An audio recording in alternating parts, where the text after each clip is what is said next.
নমস্কার বন্ধুরা, মীরার রান্নাঘরে আপনাদের সবাইকে স্বাগত। বাদাম পকোড়া তো আপনারা অনেকেই খেয়েছেন। আজ বানাবো বেশ মুচমুচে দারুণ স্বাদের চানা পকোড়া। তার জন্য এখানে আমি 150 গ্রামের মতো চানা, এটাকে আমি ভিজিয়ে নিয়েছি সারা রাত। এবার এটা আমি জল পাল্টে একবার শুধু ধুয়ে নিয়েছি। এবার এটাকে আমি সেদ্ধ করে নেব। আর খুব একটা গলিয়ে একদম সেদ্ধ করব না, যেমন ফেটে যাবে না আর গলেও যাবে না। দেখুন এখানে সেদ্ধ করে নিয়েছি। সেদ্ধটা আমি আর দেখালাম না, আমি প্রেসারে একটা সিটি দিয়ে সেদ্ধ করে নিয়েছি।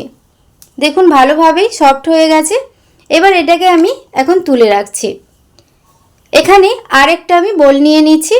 এবার একটা ব্যাটার বানিয়ে নেব। তার জন্য এখানে হাফ বাটি বেসন নিলাম, তার হাফ নিয়ে নেব চালের গুঁড়ো, আর দিয়ে দেবো মশলার মধ্যে লঙ্কা গুঁড়ো দিচ্ছি, জিরের গুঁড়ো, ধনের গুঁড়ো, হলুদ গুঁড়ো, আর এখানে কাশ্মীরি চিলি পাউডার দিচ্ছি। দিয়ে দিলাম কালো জিরে, আর দিয়ে দেবো কর্নফ্লাওয়ার।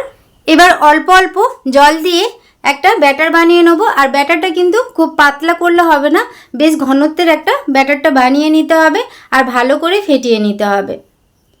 পুরো রেসিপিটি আপনারা দেখতে থাকুন।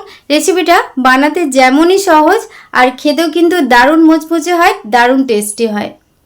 এখানে ব্যাটারটা দেখুন মাখতে মাখতেই এবার এর মধ্যে আদা রসুন বাটা দিলাম। এটা আপনারা প্রথমেই দিয়ে দিতে পারেন।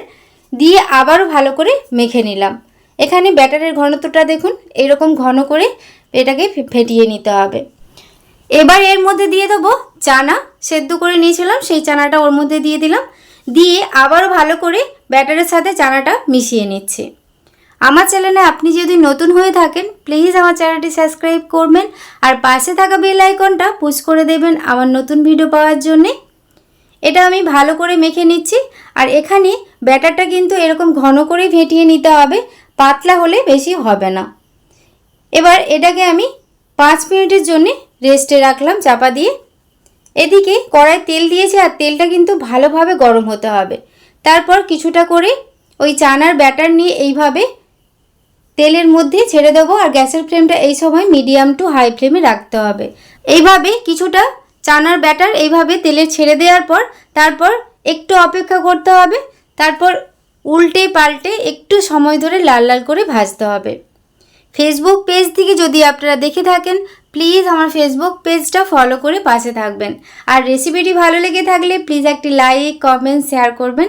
বাড়িতে অবশ্যই বানাবেন, খেতে কিন্তু দারুণ মুচমুচে হয়। এটা আপনারা টমেটো কেচাপ দিয়েও খেতে পারেন বা চা কফিতে খেতে দারুণ স্বাদের হয়। বাচ্চারা তো খুবই পছন্দ করবে।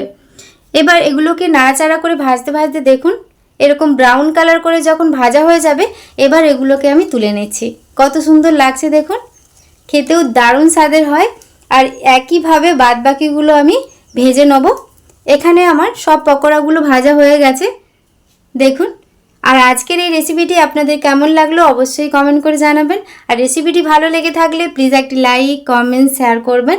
আর কতটা মুচমুচে হয়েছে দেখুন, টমেটো কেচাপ বা চা কফিতে পরিবেশন করতে পারেন। আর কতটা বাইরটা মুচমুচে আর ভেতরটা কতটা সফট দেখুন। চলুন তাহলে আজকের রেসিপিটি এ পর্যন্তই। সবাই খুব ভালো থাকবেন, সুস্থ থাকবেন। ধন্যবাদ।